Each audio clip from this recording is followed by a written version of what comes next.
Never back down. Never give up. For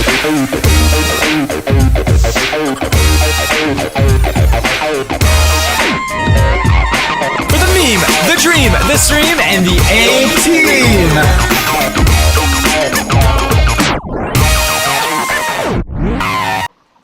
Welcome to the first and only episode of our podcast with Sean, Corey, and Kobe.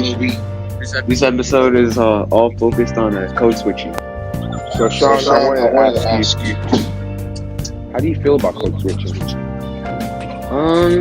I feel like it's very necessary. And it allows you to be very versatile, like as a person. I feel that. How about you, Corey? Can you say the question again? How do you feel about code switching? Is it a negative or a positive impact? I feel like code switching is very positive because, actually, I would say it's positive and negative. I'm in the middle because you can use code switching in a bad way, you can use code switching in a good way. Like, for example, you can use code switching to get out of trouble. Like, say like you feel uncomfortable or something's gonna happen and you have to act a certain way or talk a certain way to get out of that situation. So I feel like, yeah, that code switching can be positive and negative. Do you guys feel like code switching is necessary when you're talking to your parents? Yeah, for sure. Okay. In some households, like, I'm not gonna say it, but we all know what type of people tend to disrespect their parents. Yeah. Right, I feel it. Yeah. So if you could tell me about a time, Corey, that you had to code switch ever in life, could you tell me? Oh yeah, for sure. For instance, in Florida, there was a baseball little showcase, and I had to code switch. I had to switch my tone, switch the way. Yeah. When I talk to my mom, or like I talk to my teachers, like grown up, I try to respect them. I'm not trying to talk to them the way I talk to Sean and Corey. I also code switch when I talk to my girlfriend because she's really sensitive and I have to be really cautious about what I say. And so, yeah. How about you, Sean? Do you like code switch in front of like Ava, Solomon, or any of your siblings at all?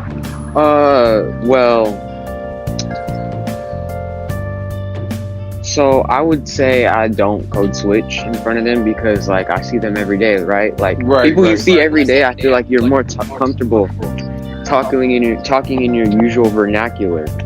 So I feel like you don't really feel like you have to code switch around them. Right. I feel it. So I'm gonna go inside and ask Miss Harvey, has she ever felt like she had to code switch? Oh yeah. Good idea. All right.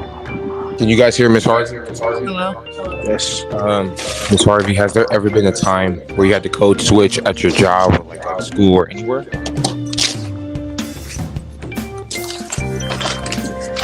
Take it 1 second, you guys. She's laughing right now. Very disrespectful. Just really disrespectful. Yeah, I agree. Should Yes, there has been edit a her time. voice out. Can you give me an example? Just give me an example, Miss Harvey. Well, we're having a real technical difficulties right You now. can go ahead and put the phone at Harvey. Okay, Looks like she next got something person, to say. Harleen Sarai, 12th grader here, all A's. We know about her. What do you mean by that? So, has there ever been a time you had to code switch? Yes. Can you tell me a time? Maybe when I'm around people at school, I act a lot different than I would when I'm alone. Right. So, would you want to double it or give it to the next person? Hey guys, this is Asia, Miranda right here. She don't like me saying her last name. But has there ever been a time, Asia, that you ever had the code switch? Yeah. But Can you tell me that? like last week when I had to go in to talk to Mr. Rodriguez about it. Yeah, we're gonna go on to the next topic.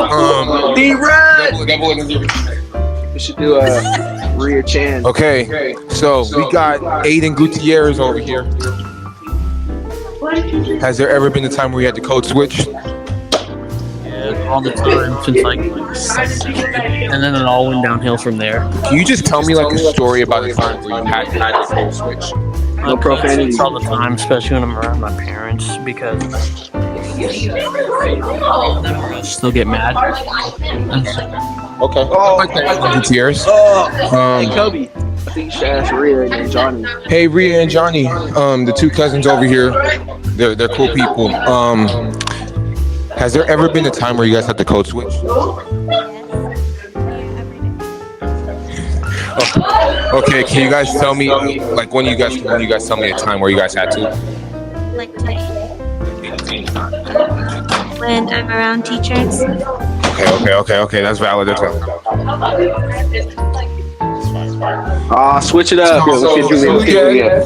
I don't know if you can hear me. She has headphones on right now. Juliet Galvin or Gavon. Bonnie. Has there ever been? Yes. Would you like to elaborate? Around certain family members, they're a lot more like they have a different way of acting. My family, so yeah. Right. Which is understandable. Which is like, I mean, that's not valid, but it's also valid at the same time. So we're gonna go back to Miss Harvey over here and not have her like be disrespectful to the camera. So Miss Harvey, I Miss Harv. have you ever had the code switch in front of people? Yes. She's doing it right now as we speak, like Asia said. I'm gonna kill that. I code switch at work. I have to. I'm not gonna be the same with you guys. It's with my friends. Do you party out with your friends? Okay, next person. Maui Limatua. This is my dog over here. So has there ever been a time where you had the code switch? Not really. Nah. Yeah. Same person. That's valid. That's even more valid answer only because it's Maui. So as you can see, there is a lot of people that code switch. Hey, listen, code switch is something very, let's go. very utilized in society. It's a tool. It's like a skill that you have to have. This is Mr. Rodriguez over here with the leadership kids We should ask Myers. right now. And there's Daniel Rod. Myers. We got a Two question teachers for come you, here. Rod. No, two teachers. Just this is the hardest working man in America. What's your name? Mr. Rodriguez. There we go. And this is one of the coolest teachers in America. What's his name? Mr. Meyer. There we go. So I have a question for both of you guys. Has there ever been a time where you guys had the code switch? Yes. Can you tell me that time?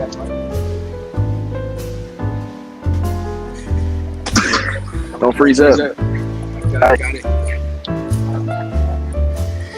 Yeah, when you're applying for a job, that's a perfect example when you need a code switch. Okay. That's valid. What about you, Mr. Meyer? I always code switch, actually. Primarily when I'm talking about something myself. That's so valid. Thank you so much. Have a good day.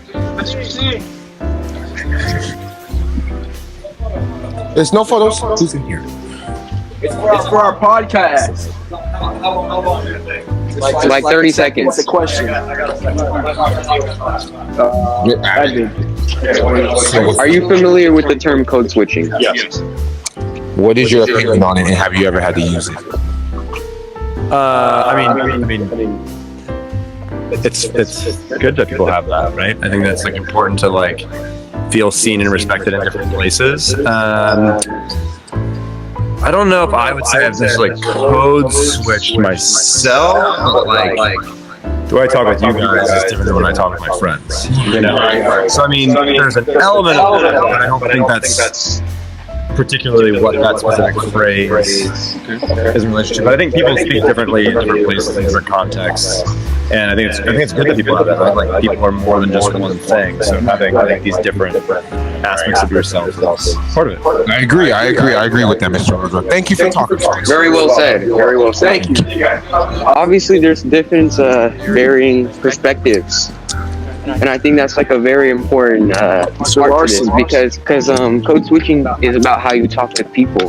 So getting answers from a bunch of different people, I think that's a very good idea. Yeah. I totally agree with you, Sean. I feel like when you hear other perspectives, it's more factual, you know.